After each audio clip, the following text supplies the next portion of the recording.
Sana namang maganda at matiwasay na araw sa ating lahat. Ako nga pala ang inyong math wizard na tagapaghatid ng kaalaman patungkol sa matematika.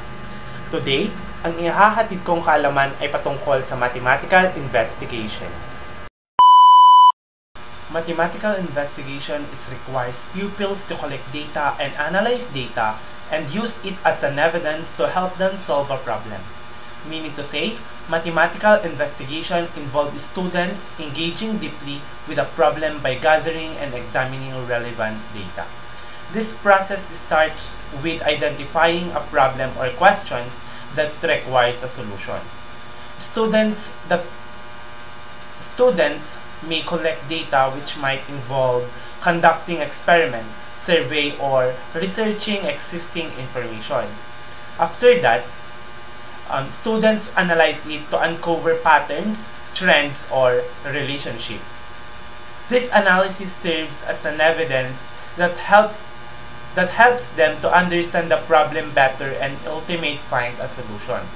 Through this investigate approach, students not only develop their mathematical skills but also learn how to apply these skills to real-world situations. Mathematical investigation has 6 steps. First, statement of the problem, organize and record data, make a conjecture. Fourth, verifying conjecture, justify conjecture, and summarize data. So, to make you more understand about mathematical investigation, let us investigate prime numbers. Prime numbers play a key role in number theory, which has captivated mathematicians for centuries. A prime number is a natural number higher than 1 that has no positive divisors except 1 and itself. The purpose of this study is to investigate the properties, patterns, and possible uses of prime numbers. Meaning to say, prime number is the product of itself. For example, 1 times 2, and 2 is the smallest prime numbers. Now, let's perform the different step. Number 1, statement of the problem. Here, our specific goal are to comprehend the interval between the successive primes and the prevalence of primes in particular number of range. Second, organize and record data. Number 1, let's identify and list the prime numbers between 1 to 100. And the prime numbers are 1, 2, 3, 5, 7, 11, 13, 17, 19, 23, 29, 31, 37, 41, 43, 47, 53, 59, 61, 67, 71, 73, 79, 83, 89, and 97.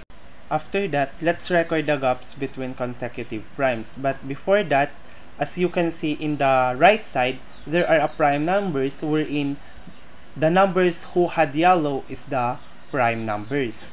Now, let us record the gaps between consecutive primes. By doing that, let us subtract the 3 to 2 and 5 to 3, 7 by 5, 11 minus 7, 13 minus 11, and so forth. And as you can see, the gaps is 1, 2, 2, 4, 2, 4, 2, 4, 6, 2, 6, 4, 2, 4, 6, 6, 2, 6, 4, 2, 6, 4, 6, 8.